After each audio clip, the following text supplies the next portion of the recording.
Dagon by H.P. Lovecraft. I am writing this under an appreciable mental strain, since by tonight I shall be no more. Penniless, and at the end of my supply of the drug which alone makes life endurable, I can bear the torture no longer, and shall cast myself from this garret window into the squalid street below.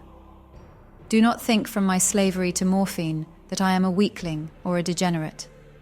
When you have read these hastily scrawled pages, you may guess, though never fully realize, why it is that I must have forgetfulness or death.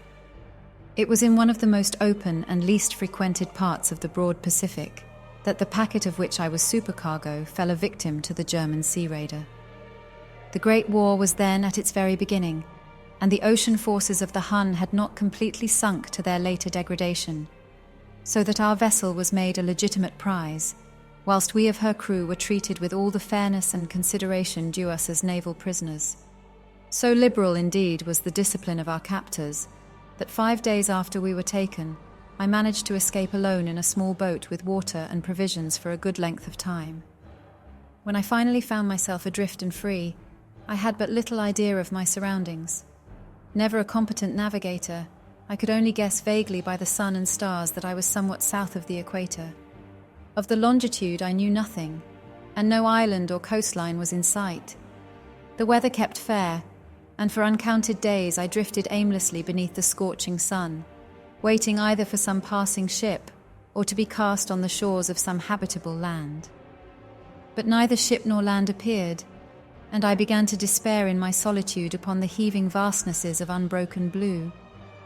The change happened whilst I slept. Its details I shall never know, for my slumber, though troubled and dream-infested, was continuous. When at last I awaked, it was to discover myself half sucked into a slimy expanse of hellish black mire, which extended about me in monotonous undulations as far as I could see, and in which my boat lay grounded some distance away. Though one might well imagine that my first sensation would be of wonder at so prodigious and unexpected a transformation of scenery, I was in reality more horrified than astonished. For there was in the air and in the rotting soil a sinister quality which chilled me to the very core. The region was putrid with the carcasses of decaying fish, and of other less describable things which I saw protruding from the nasty mud of the unending plain. Perhaps I should not hope to convey in mere words the unutterable hideousness that can dwell in absolute silence and barren immensity. There was nothing within hearing, and nothing in sight save a vast reach of black slime. Yet the very completeness of the stillness and the homogeneity of the landscape oppressed me with a nauseating fear. The sun was blazing down from a sky which seemed to me almost black in its cloudless cruelty, as though reflecting the inky marsh beneath my feet. As I crawled into the stranded boat, I realized that only one theory could explain my position.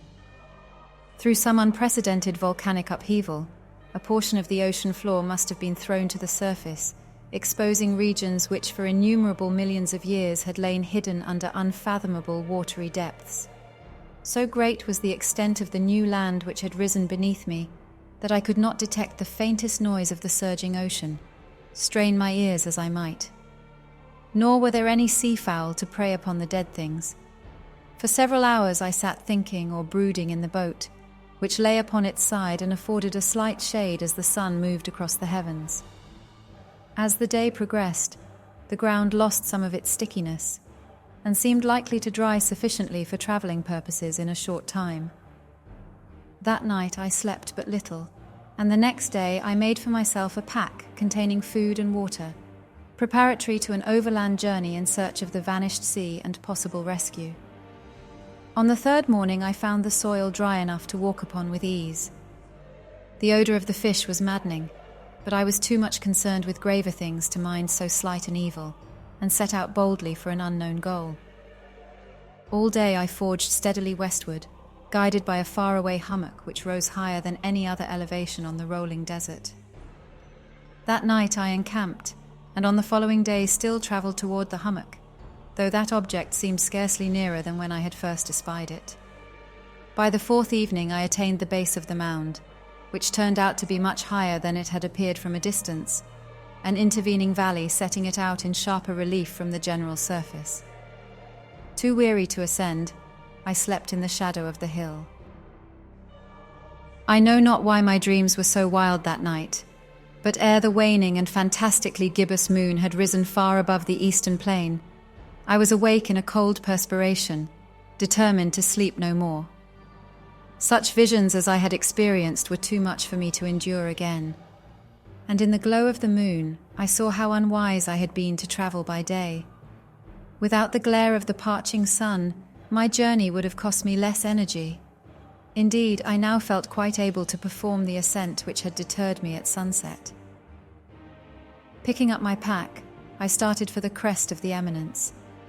I have said that the unbroken monotony of the rolling plain was a source of vague horror to me, but I think my horror was greater when I gained the summit of the mound and looked down the other side into an immeasurable pit or canyon, whose black recesses the moon had not yet soared high enough to illumine. I felt myself on the edge of the world, peering over the rim into a fathomless chaos of eternal night. Through my terror ran curious reminiscences of Paradise Lost, and of Satan's hideous climb through the unfashioned realms of darkness. As the moon climbed higher in the sky, I began to see that the slopes of the valley were not quite so perpendicular as I had imagined.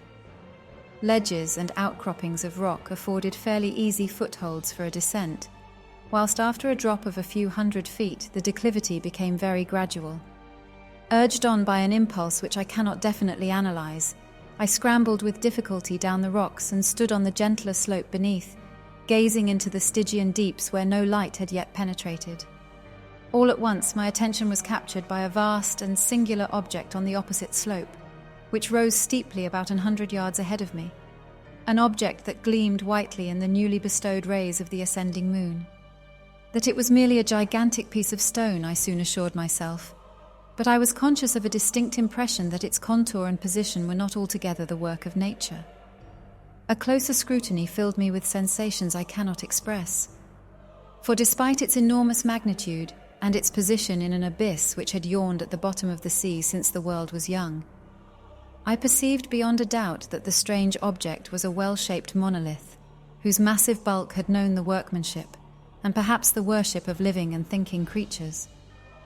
Dazed and frightened, yet not without a certain thrill of the scientist's or archaeologist's delight, I examined my surroundings more closely.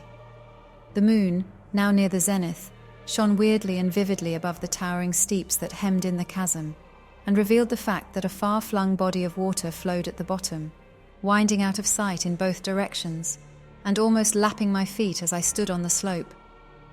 Across the chasm, the wavelets washed the base of the Cyclopean monolith, on whose surface I could now trace both inscriptions and crude sculptures. The writing was in a system of hieroglyphics unknown to me, and unlike anything I had ever seen in books, consisting for the most part of conventionalized aquatic symbols such as fishes, eels, octopi, crustaceans, mollusks, whales, and the like. Several characters obviously represented marine things which are unknown to the modern world, but whose decomposing forms I had observed on the ocean-risen plain. It was the pictorial carving, however, that did most to hold me spellbound. Plainly visible across the intervening water on account of their enormous size were an array of bas-reliefs whose subjects would have excited the envy of a Dor. I think that these things were supposed to depict men, at least a certain sort of men, though the creatures were shown disporting like fishes in the waters of some marine grotto, or paying homage at some monolithic shrine which appeared to be under the waves as well. Of their faces and forms I dare not speak in detail, for the mere remembrance makes me grow faint. Grotesque beyond the imagination of a Poe or a Bulwer, they were damnably human in general outline, despite webbed hands and feet, shockingly wide and flabby lips, glassy, bulging eyes, and other features less pleasant to recall. Curiously enough, they seem to have been chiseled badly out of proportion with their scenic background, for one of the creatures was shown in the act of killing a whale represented as but little larger than himself. I remarked, as I say, their grotesqueness and strange size, but in a moment decided that they were merely the imaginary gods of some primitive fishing or seafaring tribe. Some tribe whose last descendant had perished eras before the first ancestor of the Piltdown or Neanderthal man was born. Awestruck at this unexpected glimpse into a past beyond the conception of the most daring anthropologist, I stood musing whilst the moon cast queer reflections on the silent channel before me. Then suddenly I saw it. With only a slight churning to mark its rise to the surface, the thing slid into view above the dark waters. Vast, Polyphemus-like and loathsome, it darted like a stupendous monster of nightmares to the monolith, about which it flung its gigantic scaly arms, the while it bowed its hideous head and gave vent to certain measured sounds. I think I went mad then. Of my frantic ascent of the slope and cliff, and of my delirious journey back to the stranded boat, I remember little. I believe I sang a great deal, and laughed oddly when I was unable to sing. I have indistinct recollections of a great storm some time after I reached the boat. At any rate, I know that I heard peals of thunder and other tones which nature utters only in her wildest moods. When I came out of the shadows, I was in a San Francisco hospital, brought thither by the captain of the American ship which had picked up my boat in mid-ocean. In my delirium I had said much, but found that my words had been given scant attention. Of any land upheaval in the Pacific, my rescuers knew nothing, nor did I deem it necessary to insist upon a thing which I knew they could not believe.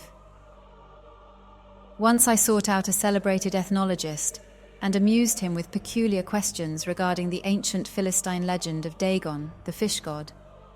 But soon perceiving that he was hopelessly conventional, I did not press my inquiries. It is at night, especially when the moon is gibbous and waning, that I see the thing. I tried morphine, but the drug has given only transient surcease and has drawn me into its clutches as a hopeless slave. So now I am to end it all, having written a full account for the information or the contemptuous amusement of my fellow men. Often I ask myself if it could not all have been a pure phantasm, a mere freak of fever as I lay sun-stricken and raving in the open boat after my escape from the German man-of-war. This I ask myself, but ever does there come before me a hideously vivid vision in reply. I cannot think of the deep sea without shuddering at the nameless things that may at this very moment be crawling and floundering on its slimy bed, worshipping their ancient stone idols and carving their own detestable likenesses on submarine obelisks of water-soaked granite. I dream of a day when they may rise above the billows to drag down in their reeking talons the remnants of puny, war-exhausted mankind. Of a day when the land shall sink, and the dark ocean floor shall ascend amidst universal pandemonium. The end is near. I hear a noise at the door as of some immense slippery body lumbering against it. It shall not find me. God, that hand! The window! The window! Memory by H.P. Lovecraft.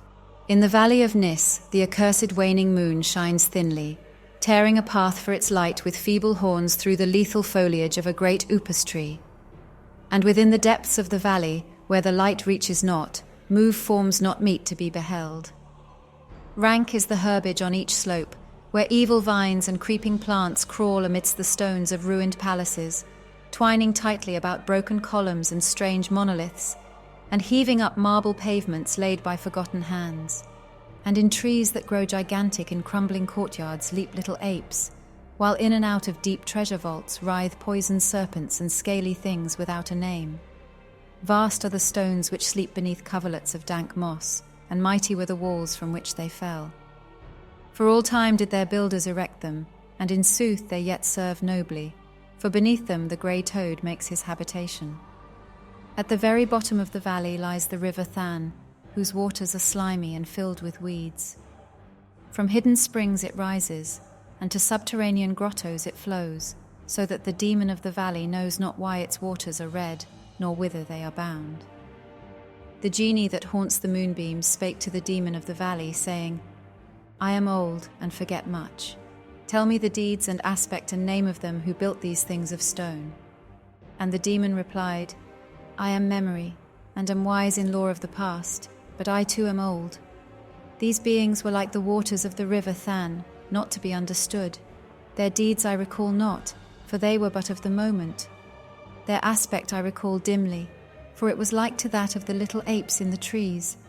Their name I recall clearly, for it rhymed with that of the river. These beings of yesterday were called man. So the genie flew back to the thin, horned moon, and the demon looked intently at a little ape in a tree that grew in a crumbling courtyard.